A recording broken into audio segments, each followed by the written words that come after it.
demain je fête mes 44 ans, ça y est, on y est, enfin j'y suis en tout cas.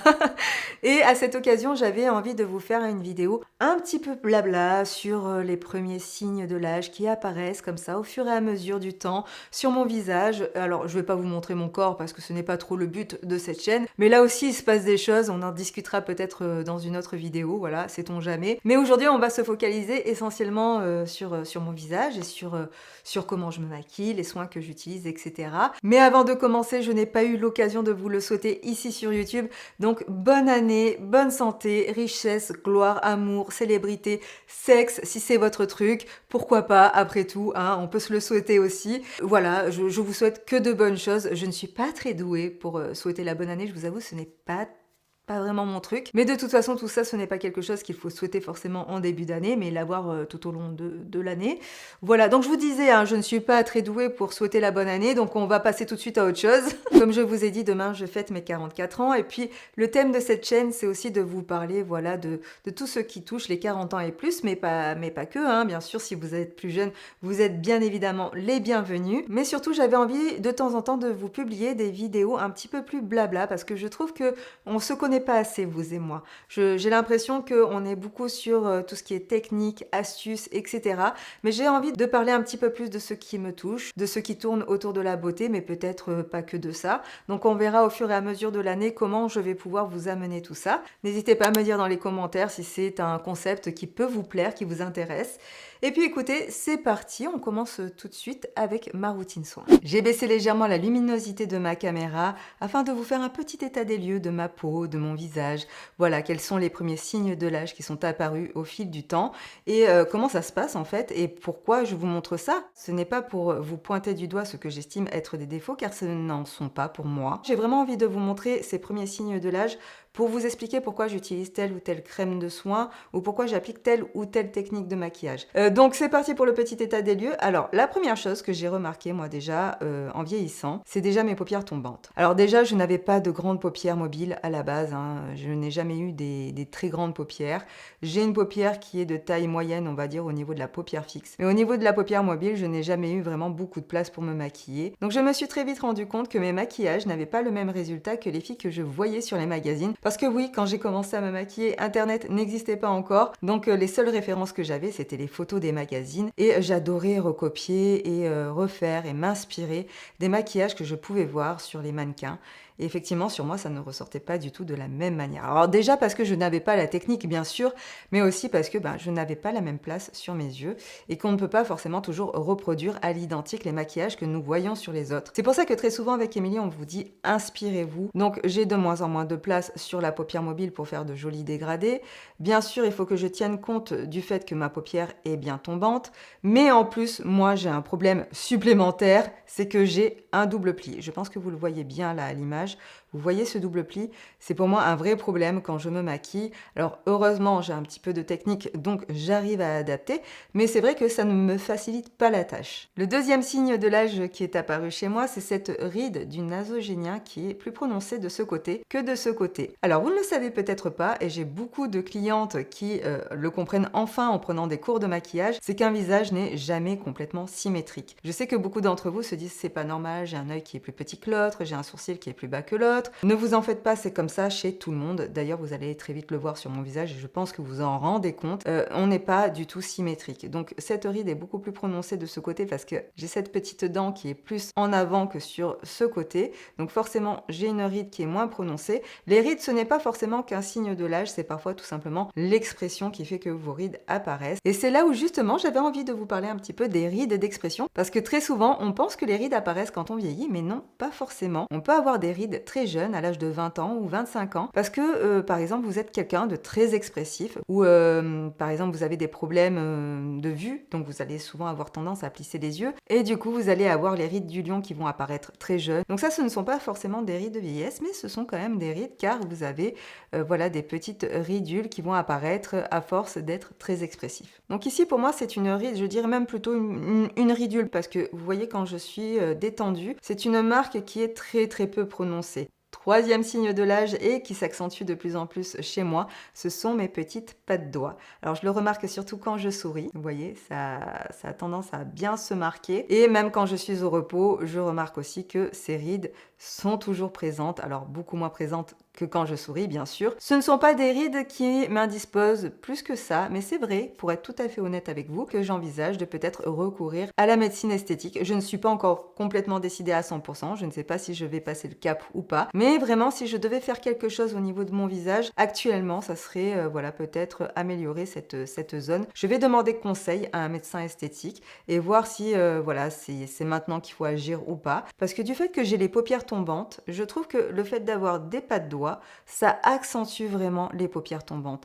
Et c'est quelque chose qui peut vraiment me déranger quand je me maquille. Et je trouve que même quand je ne suis pas maquillée, ça peut me donner un petit air fatigué. Enfin, en tout cas, moi, c'est ce que j'ai remarqué. Alors, comme d'habitude, hein, c'est mon corps, c'est mon visage. Je ne vous demande pas forcément votre avis là-dessus. Je vais vraiment en discuter avec un professionnel parce que je pense que c'est vraiment ça qu'il faut faire. Et suivant mes envies et mes besoins, je ne sais pas si je vais passer le cap ou pas. Autant je vais complètement me dégonfler, je ne vais jamais le faire. Et autant je vais passer le cap. Mais si c'est le cas, ne vous inquiétez pas, je vous en parlerai et je resterai honnête avec vous à ce niveau-là. J'ai une autre partie de mon visage que vous ne voyez pas forcément parce que vous me voyez souvent de face, mais que moi j'ai remarqué parfois quand je me vois filmer de profil. C'est cette petite partie-là, vous voyez, qui a tendance à bien s'affaisser, voilà, à bien se détendre. J'ai toujours été très fière de l'ovale de mon visage, de mon port de tête. Et là, depuis quelque temps, je remarque que cette zone de mon visage a perdu en fermeté. Donc voilà, j'essaie de mettre aussi en place des choses pour ralentir ce phénomène. Alors, je n'en fais pas une fixette, ce n'est pas quelque chose auquel je pense tout au long de ma journée, ce n'est pas un complexe, mais le fait est que je l'ai remarqué et que j'essaie voilà, de ralentir hein, ce relâchement, cette perte de fermeté. Donc voilà, dites-moi ce que vous faites à ce niveau-là. Qu'est-ce qui marche chez vous, que ce soit les crèmes, les soins, les massages ou même la médecine esthétique ou la chirurgie esthétique. Est-ce que vous avez fait quelque chose? Est-ce que vous avez trouvé quelque chose qui marchait? Donc voilà, on a fait globalement le tour. Bien sûr, il est apparu d'autres petits signes de l'âge comme par exemple les cernes qui sont un peu plus prononcées, des cicatrices qui ont un petit peu plus de mal à disparaître, des taches qui sont passées au travers des mailles du filet de la crème solaire. Mais bon, tout ça, ce sont des toutes petites choses qui ne sont pas bien graves. Même d'ailleurs, le reste, ce n'est pas bien grave. Comme je vous ai dit, je n'en fais absolument pas un complexe. S'il vous plaît, n'interprétez pas mal cette vidéo. N'interprétez pas mal le sujet de cette vidéo. C'est vraiment quelque chose dont j'avais envie de parler avec vous. Donc maintenant, on va passer tout de suite à la routine de soins. Alors vous allez voir, le matin, c'est vraiment très minimaliste. Moi, j'ai plutôt tendance à agir avec ma routine de soins plutôt le soir parce que c'est là où j'ai un petit peu plus de temps. Le matin, je préfère que ce soit un peu plus rapide parce que si je me maquille, voilà, il y a aussi le maquillage qui vient derrière. Donc, j'essaie de minimiser les étapes. Et donc, pour ma routine du matin, je n'utilise que 4 produits. Vous allez voir, c'est très rapide, très simple. Je commence par hydrater mes lèvres et il me tardait de le faire parce que depuis tout à l'heure que je vous parle, ça me tire. Avec le Lip Plump de la marque Cosrx, c'est un produit vraiment qui hydrate les lèvres et qui permet aussi de redonner un peu de volume. Et en plus d'hydrater vos lèvres, c'est un produit qui contient aussi de l'AHA, du BHA et de la vitamine C. Et mon Dieu que ça fait du bien parce que depuis tout à l'heure que je vous parle de mes rides et mes ridules, j'ai ma bouche qui me tirait comme ça, j'avais vraiment qu'une envie, c'était de mettre un peu de baume hydratant. Je passe ensuite à ce sérum de la marque Ample N qui est le Céramide Shot Ampoule. Je vous en ai déjà parlé plein de fois et vous voyez depuis que je l'utilise vraiment il ne descend pas rapidement. Alors oui c'est une bouteille qui contient 100 ml donc effectivement je vais mettre beaucoup de temps à la finir mais c'est un produit vraiment que j'apprécie mais tellement. C'est un sérum qui a une texture lactée, voilà comme ceci, tellement agréable à appliquer sur la peau. Vraiment, il vient enrober votre peau pour la protéger. Comme son nom l'indique, c'est un produit qui contient des céramides et les céramides, c'est ce qui va vous aider à venir construire votre barrière cutanée, en tout cas à la préserver et à la protéger. Donc je l'applique sur l'ensemble de mon visage, mais aussi sur le contour des yeux et sur le cou et le décolleté. J'en reprends une toute petite goutte pour le contour des yeux parce que j'aime bien apporter une petite dose supplémentaire d'hydratation sur cette zone. J'applique ensuite ce contour des yeux de la marque Benton qui est le Snail Bee Ultimate Eye Cream. C'est un produit que j'aime beaucoup qui apporte une bonne dose d'hydratation sur mon contour des yeux, mais ce n'est pas celui que j'ai vu le plus agir sur l'anti-âge au niveau de mon contour des yeux. Moi je trouve qu'au niveau du contour des yeux, ce qui marche le mieux sur moi, moi, ce sont vraiment les peptides. Mais écoutez, là, c'est vraiment très bien pour préparer ma peau au maquillage et aussi à l'anti-cerne. Et je termine ma petite routine soin du matin avec l'application d'une crème solaire parce qu'aujourd'hui, je vais sortir. Donc, je vais appliquer cette crème solaire de chez Younique. Et attention, je vais sortir mon meilleur accent qui est la Santella Calming Daily Sunscreen. Voilà. Donc, c'est un SPF 50+, avec un PA 4+. Et vous le savez, pour que ça marche, il faut mettre une bonne dose de crème solaire, sinon vous ne serez pas assez protégé. Bon, vraiment, je n'arrive pas à me faire à l'odeur de cette crème solaire. Hein. Vraiment, je trouve qu'elle ne sent pas très bon, mais elle marche bien. Alors vraiment, j'ai un petit peu de mal à l'application. Hein. Comme je vous l'ai dit, c'est une crème qui sent une odeur assez particulière. L'une d'entre vous m'a dit dans les commentaires qu'il y avait de l'huile essentielle de chou-fleur ou quelque chose comme ça, si je me souviens bien, ce qui expliquerait cette odeur un peu nauséabonde à l'application, mais qui disparaît quand même très rapidement. Donc voilà, je vais terminer cette crème, mais je ne pense pas que je la rachèterai, parce que je trouve que voilà, moi j'aime bien quand même quand il y a une bonne petite odeur, et là ce n'est pas forcément quelque chose qui fait la particularité de cette crème solaire. Mais elle fonctionne bien, hein. Après elle protège bien, il n'y a pas de souci. Elle a un très beau rendu sur ma peau, donc c'est un petit peu dommage cette odeur, mais écoutez. Alors concernant le maquillage, j'ai remarqué que depuis que j'ai 38-39 ans, j'ai changé ma manière de me maquiller.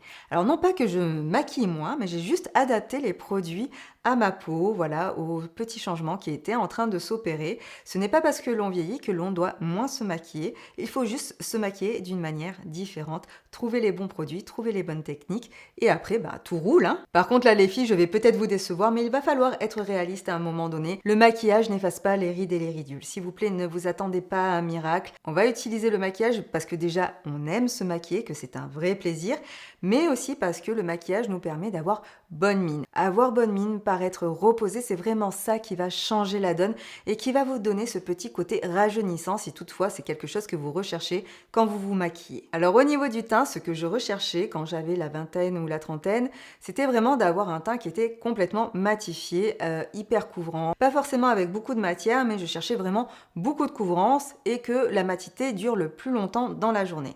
Maintenant, c'est un petit peu différent. Déjà parce que j'ai la peau sèche. Alors, j'ai toujours eu plus ou moins la peau sèche, mais c'est vrai qu'en vieillissant, une peau sèche a tendance à être un peu plus terne et a tendance à beaucoup plus vite se creuser, à marquer beaucoup plus facilement avec les produits de maquillage tout ce qui est rides et ridules. Donc moi, ce que je vais surtout rechercher, c'est apporter de la lumière, garder cet effet glowy, repulpé, hydraté sur la peau. Et pour ça, je vais m'aider de certains produits de maquillage. J'ai mille et une façons de me maquiller parce que j'aime changer tous les jours ma façon de me maquiller. Je suis un vrai caméléon à ce niveau-là, mais il y a un produit qui est revenu quand même assez souvent ces derniers jours dans ma routine make-up. C'est le Brightening CC Serum de chez By Terry. Alors oui, je sais, c'est un produit qui coûte un petit peu cher. Après, je vais vous montrer un produit qui est une sorte de dupe à un plus petit prix. Pour ma part, j'ai choisi la teinte 2.5 Nude Glow car c'est une teinte qui est très neutre et qui correspond bien à ma carnation. Je prends une pompe et je l'étale sur les contours de mon visage. Je n'en applique pas sur ma zone T parce que bien que j'ai la peau sèche, c'est une partie de mon visage qui peut avoir tendance à agresser légèrement au cours de la journée. Donc je ne vais pas accentuer ce phénomène et je l'applique tout simplement avec mes doigts. Voici le résultat après l'application. Regardez cette belle lumière qu'apporte ce produit sur mon visage. C'est un produit que vous pouvez utiliser seul les jours où vous n'avez pas envie de vous maquiller. Vous en appliquez un petit peu comme moi, comme ça, sur les contours du visage.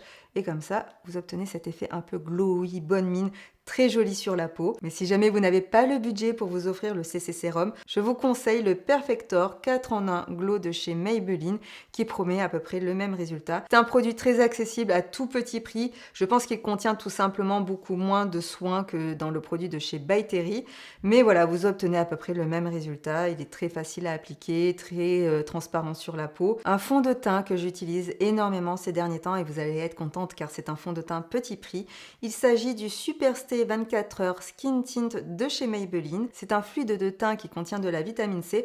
Pour moi, ça reste quand même un fond de teint, mais c'est un fond de teint avec une texture vraiment très fine, très légère, qui apporte de la lumière sur la peau. Et comme pour tous les produits liquides en maquillage, n'oubliez jamais de toujours bien secouer le produit parce que sinon vous n'allez pas bien mélanger les matières qui se trouvent à l'intérieur. Surtout si ça fait longtemps que vous n'avez pas utilisé votre produit, il se peut que ce soit un tout petit peu déphasé. Bon là ce n'est pas le cas, hein. Je l'utilise quasiment tous les jours en ce moment, enfin tous les jours où je me maquille parce que vous le savez, moi je ne me maquille pas forcément tous les jours. Alors c'est un fond de teint que bien qu'il soit très fin sur la peau, a quand même une belle couvrance. Vous voyez la différence entre cette partie de mon visage où j'ai appliqué le fond de teint et cette partie. Je trouve que vraiment il unifie bien le teint et ça j'aime beaucoup. Parce que moi quand même j'aime bien quand ça apporte un petit peu de couvrance, sinon je ne vois pas vraiment l'intérêt d'utiliser un fond de teint, autant faire quelques corrections et puis basta. Je l'applique en toute petite quantité sur l'ensemble de mon visage car je n'ai pas envie d'avoir d'effet de matière, bien que ce soit un fond de teint qui soit extrêmement fin sur la peau. Si vous en mettez trop, forcément ça va marquer les rides et les ridules, on va avoir cet effet de matière et ce ne sera pas très joli. Une autre chose aussi que j'ai remarqué en vieillissant, c'est que ma peau est devenue beaucoup plus fine et donc de ce fait ma peau est devenue aussi plus transparente et laisse apparaître mes veines.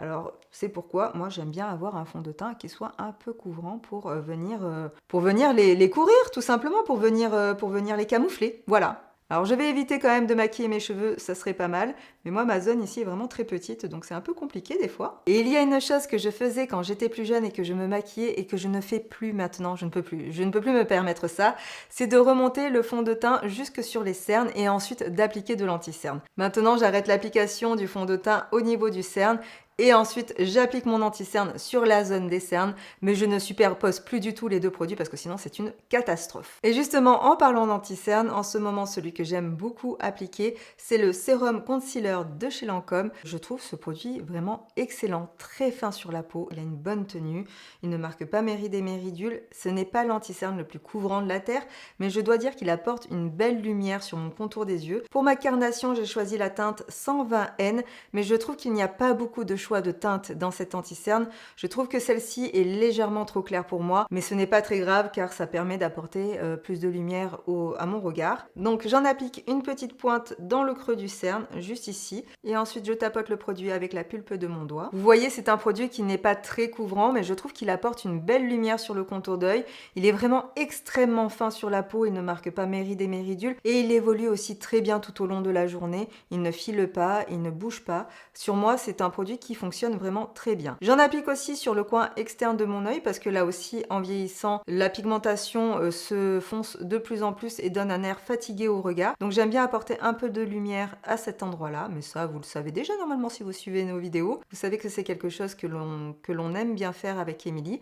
Par contre, vraiment, ayez la main légère au niveau de la quantité de produit. Il n'y a pas besoin d'en mettre beaucoup, vous voyez, ça suffit déjà largement à obtenir une belle couvrance. Et j'en applique ensuite avec ce qui reste sur l'embout de mon applicateur sur la paupière mobile et la paupière fixe pour pouvoir bien les unifier afin que le maquillage des yeux ressorte mieux. Voilà, parce que je trouve qu'en vieillissant aussi, les paupières deviennent plus fines, elles laissent plus facilement apparaître la pigmentation, les petites veines en transparence. Donc si on veut quelque chose de bien uni, moi je trouve que c'est toujours plus joli. Vous l'avez compris, je n'ai choisi que des produits qui sont fins sur la peau, c'est pourquoi ce sont tous des sérums.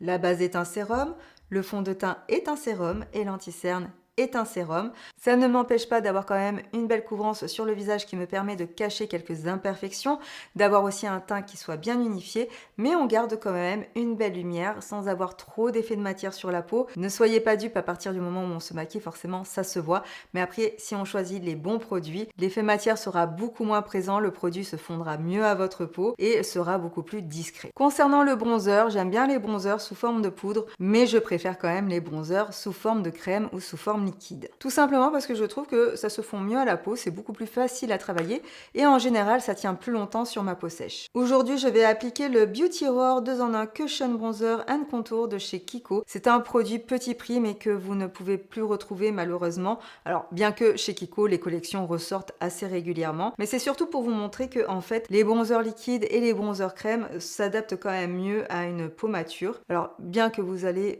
pousser des cris en disant que je n'ai pas une peau mature, pour moi une peau mature c'est un phénomène qui se met en place petit à petit. On ne se lève pas un matin d'un coup en ayant une peau mature, hein, les filles. Une peau mature c'est quelque chose qui s'installe au jour le jour et avec les premiers signes de l'âge. Pour moi c'est comme ça que ça se passe. Maintenant vous avez peut-être une autre définition de la peau mature. Moi j'ai une peau mature on va dire niveau 1. Premier stade. Voilà, je ne suis pas encore au dernier stade, je suis au premier stade de la peau mature. C'est pourquoi il faut quand même que je tienne compte des produits que j'utilise et que je les adapte à tout ça. à ma peau qui change. Donc là, je reprends tout simplement mon pinceau Real Technique que j'ai utilisé tout à l'heure pour appliquer mon fond de teint. J'applique le produit sur le haut du front pour apporter cet effet un peu bronzé, un peu bonne mine. Je l'applique aussi pas complètement dans le creux de la pommette parce que moi, je n'ai pas besoin de me creuser le visage, mais plutôt sur le bas de la pommette, on va dire. Comme ça, je laisse un petit peu de place pour mon blush. Je ne descends pas mon bronzer trop bas afin de ne pas marquer le nasogénien. Je reste vraiment sur cette partie du visage, donc la pupille jusqu'à l'extérieur. J'en mets un tout petit peu sur le nez de cette manière, car quand je bronze aussi sur mon nez. Et un petit peu ici, là, pour ce petit relâchement. Voilà, le fait d'apporter du foncé, ça permet de gommer un tout petit peu et de créer une ombre pour redéfinir légèrement l'ovale du visage. Voilà, je mets mon petit gilet sur les épaules afin de vous montrer quelque chose que j'aime bien faire au niveau du cou ces derniers temps quand je porte un décolleté. Pour le sculpter un tout petit peu, c'est que je vais venir ombrer les creux juste ici. Je trouve que ça permet en fait de bronzer légèrement le décolleté tout en apportant un petit peu de relief. Et je fonds ensuite le produit avec mon pinceau et je garde bien cette couleur foncée dans le creux à ce niveau-là, à ce niveau-là et à ce niveau-là, et je le fonds petit à petit. Oh, c'est pas grand-chose, hein, c'est une petite coquetterie comme ça que je fais de temps en temps, quand j'ai le temps, mais que je trouve plutôt pas mal. Pour l'application du blush, j'ai un gros chouchou que je ne lâche pas depuis plusieurs années. Il s'agit des blushs de chez MAC qui sont les Glow Play Blush, et particulièrement la teinte Blush Please que j'aime vraiment beaucoup. J'ai plusieurs couleurs dans mon tiroir, j'ai plusieurs teintes, mais celle-ci, c'est vrai que c'est une teinte vers laquelle je me tourne très souvent.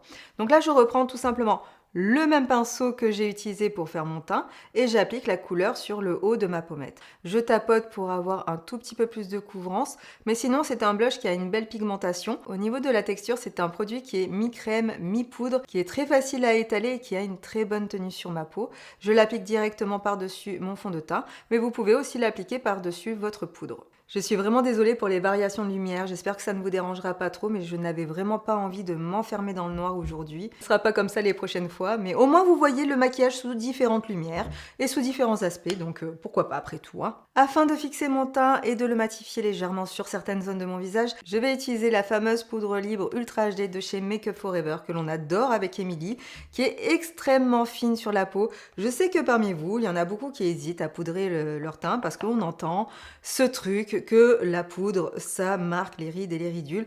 Et je suis désolée, mais je ne suis pas d'accord avec ça parce que je poudre tous les teints de toutes mes clientes, peu importe leur âge. Et si vous utilisez la bonne poudre et la bonne quantité de poudre, je peux vous dire qu'il n'y a aucune raison que la poudre marque. Alors, il faut avoir la main légère, bien sûr. Je ne poudre pas autant que quand j'avais 20 ans.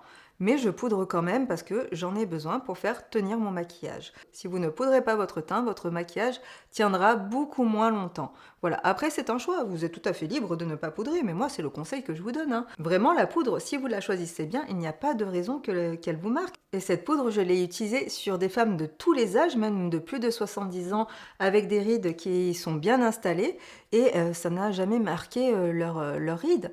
Donc voilà, il suffit de bien l'appliquer, d'avoir le bon geste et la bonne quantité. Bien sûr, je ne vais pas appliquer la poudre sur le contour des yeux avec ma houppette, parce que la houppette a tendance à délivrer plus de quantité de poudre. Ça, je la garde pour l'extérieur de mon visage. Pour le centre de mon visage, je vais plutôt utiliser un pinceau. Donc là, je vais prendre le pinceau numéro 134 de chez Zoeva. Je prélève un tout petit peu de poudre sur mon pinceau. J'enlève l'excédent sur le dos de ma main. Je tapote comme ceci. Vous voyez, ça retire l'excédent. Et pour le contour des yeux, je ne peux que vous conseiller de retapoter votre anti-cerne, bien que celui-ci n'ait vraiment pas bougé. Hein, mais retapotez toujours un tout petit peu pour replacer l'anti-cerne et l'enlever de l'intérieur de la ride et de la ridule. Et c'est seulement à ce moment-là que je dépose la poudre sur le contour de mes yeux. Je la tapote légèrement pour bien l'intégrer à mon maquillage, mais vous voyez chez moi ça a même tendance limite à lisser mon contour des yeux. Et dans la journée je peux vous dire que mon anti-cerne tient beaucoup plus longtemps de cette manière. Donc voilà, après c'est vous qui voyez, moi je ne vous force pas, hein, mais vraiment je vous dis la poudre sur l'anti-cerne ça fonctionne bien. Et pareil au niveau des paupières, pensez bien à relisser votre anti-cerne avant d'appliquer votre poudre libre. Parce que forcément si vous ne faites pas ça, ça va marquer votre contour d'œil. Mais ce n'est pas la poudre qui va marquer votre contour d'œil, c'est la façon dont vous avez appliqué vos produits. Si vous appliquez mal vos produits, forcément, ça ne flattera pas votre maquillage. Maintenant, pour réapporter un tout petit peu d'hydratation à mon teint et lui donner un aspect plus naturel, mais aussi pour fixer mon maquillage, je vais vaporiser le Hyaluronic Glow Setting Mist, oh je vais y arriver, de chez By Terry qu'on vous a présenté un nombre incalculable de fois avec Émilie, qui est un très très bon produit. Il coûte un peu cher. Si vous n'avez pas les moyens, vous pouvez vous contenter de pulvériser une petite brume d'eau thermale. Ça fonctionne aussi bien. Alors non, pas aussi bien, c'est pas vrai, parce que sinon je n'utiliserai pas celui-ci. Mais ça peut tout à fait convenir et ça peut tout à fait suffire. Celui-ci, c'est vrai qu'il apporte vraiment plus d'hydratation, plus de fixation. Donc c'est pourquoi je l'utilise et que je l'aime beaucoup.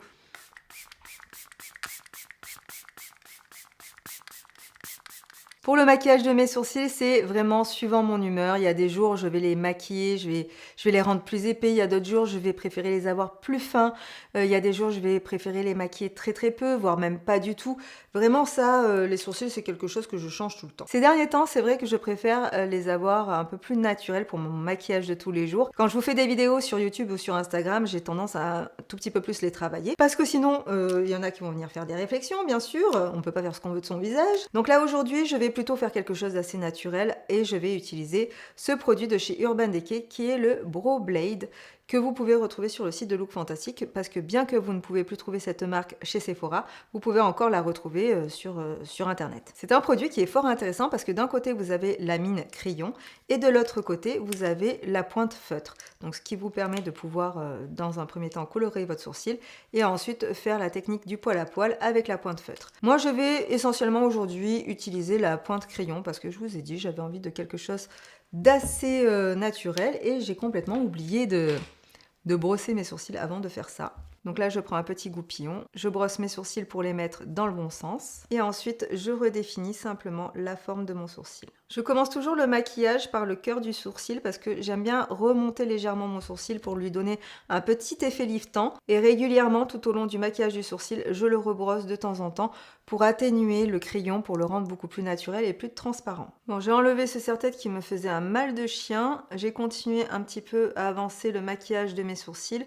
Vous voyez, au niveau de la couleur, je pense qu'on est plutôt pas mal. Il s'agit de la couleur Cool Cookie. Et une fois que j'ai maquillé et redessiné mes sourcils, je viens ensuite les fixer avec ce produit de chez Anastasia Beverly Hills que j'aime beaucoup. C'est le Clear Brow Gel si je ne me trompe pas, désolé mais il n'y a plus rien d'écrit dessus. C'est un produit qui fonctionne super bien, c'est pas de la haute fixation de sourcils, mais quand même je trouve que mes sourcils tiennent bien en place toute la journée quand j'utilise ce produit. Je le passe très délicatement dans les poils du sourcil parce que si j'appuie trop fort ça va déplacer le maquillage. J'ai pas envie de faire des taches et des gros paquets de partout. Alors au niveau du maquillage des yeux, j'hésite un petit peu parce que pour tout vous avouer, en ce moment, je ne me maquille pas tant que ça les yeux.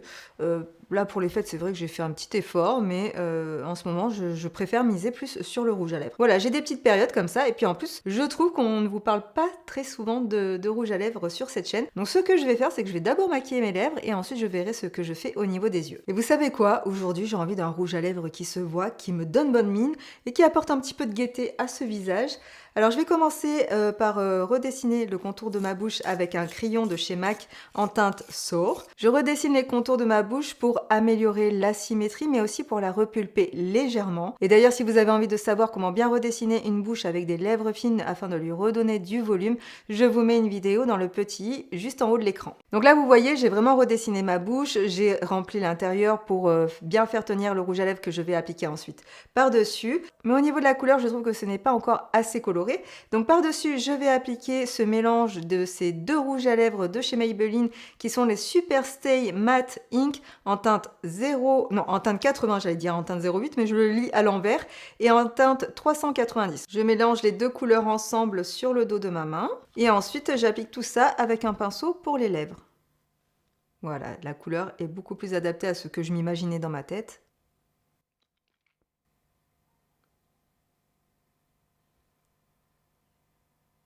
Bon, voilà ce que ça donne avec le rouge à lèvres. J'adore cette couleur. Je pense que je vais remettre juste un tout petit peu de blush pour rééquilibrer avec la couleur du rouge à lèvres. Voilà. Et je suis en train de me dire que, en fait, je n'ai pas envie de faire grand chose au niveau des yeux. Alors non pas parce que quand on a un rouge à lèvres coloré, il faut rien faire sur les yeux, blablabla, mais juste tout simplement parce que En fait, aujourd'hui, je n'ai pas envie de maquiller mes yeux. Je vais cependant quand même appliquer un tout petit peu d'highlighter pour apporter un peu de lumière sur les paupières et avoir un regard un peu plus réveillé. Donc, je vais prendre ce produit de chez Too Faced que je pense que vous connaissez peut-être, hein, on l'a beaucoup vu sur les réseaux. Il s'agit du Turn Up the Light qui contient 3 highlighters plus ou moins intenses. Vous en avez celui du milieu, je crois, qui est assez léger, celui sur le côté qui est un peu plus lumineux et celui-ci qui est plus lumineux pailleté. Voilà. Je reprends mon pinceau numéro 134 de chez Zoeva. Je vais prendre celui-ci qui est l'highlighter intermédiaire de la palette. Je vais d'abord l'appliquer sur le haut de ma pommette. Attention à ne pas trop aller sur les pas de doigts si vous n'avez pas envie que ça marque. Maintenant, comme d'habitude, hein, vous faites bien comme vous voulez. Et je vais en appliquer juste un tout petit peu, en fait, sur le dessous du sourcil pour apporter de la lumière. Hop là. Voilà. Et en fait, finalement, peut-être qu'avec celui qui est un petit peu plus pailleté, je vais en appliquer juste sur le bombé de mon œil. Alors, je ne sais pas si vous verrez grand-chose à la caméra, mais... oui, dans mon miroir, ça se voit quand même, mais pas assez. Je vais l'appliquer plutôt avec la pulpe de mon doigt. Je passe maintenant au mascara et rassurez-vous, j'ai bien noté tous vos mascaras favoris. Je vais faire une petite liste des 5 qui sont revenus le plus souvent et je vous ferai une vidéo sur ce thème qui sera la suite de la vidéo que je vous ai fait sur mes 5 mascaras favoris du moment. Donc je vais d'abord recourber mes cils. J'applique ensuite mon mascara.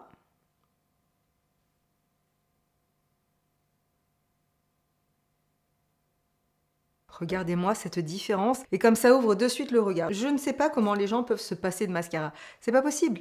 On peut pas se passer de mascara si on veut un regard bien réveillé. Non mais soit dit en passant, c'est vrai que au niveau du mascara, il y a des jours où je n'ai pas du tout envie d'en mettre. Donc en même temps, je vous dis tout ça, mais je vous dis tout et son contraire, quoi. Mais je dois bien l'avouer que, en fait, en vieillissant, quand je me maquille, il y a des jours où j'ai pas envie de mettre de mascara. Je me trouve très bien sans mascara et je me dis, bon, est-ce que ça suffirait pas comme ça? Est-ce que je dois vraiment mettre du mascara parce qu'il faut mettre du mascara?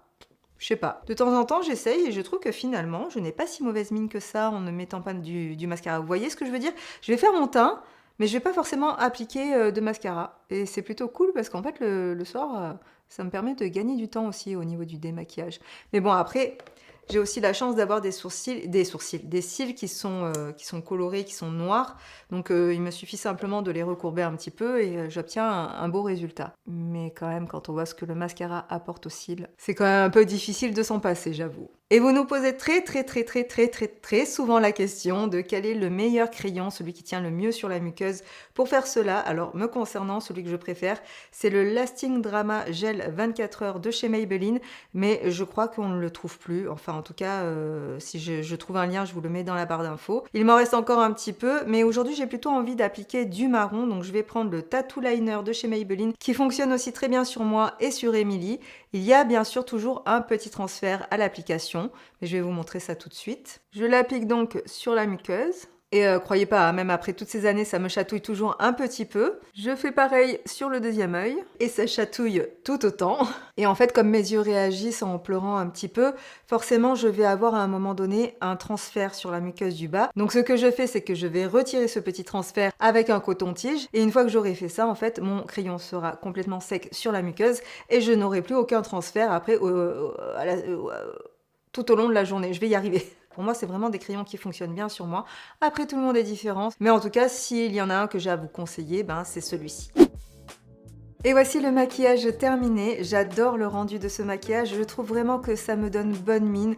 Ça fait maquiller sans trop faire maquiller, justement. J'ai pris le parti aujourd'hui de ne pas appliquer de fard à paupières. Mais si vous souhaitez savoir comment maquiller des paupières tombantes, on a plein de vidéos sur ce thème, dont une playlist avec plusieurs vidéos d'idées de maquillage. Donc n'hésitez pas à aller la consulter sur notre chaîne. J'espère que cette vidéo un peu blabla, un peu maquillage entre copines vous a plu. Si c'est le cas, n'hésitez pas à liker la vidéo. Ça m'aidera à savoir que voilà, voilà, c'est un thème qui vous intéresse.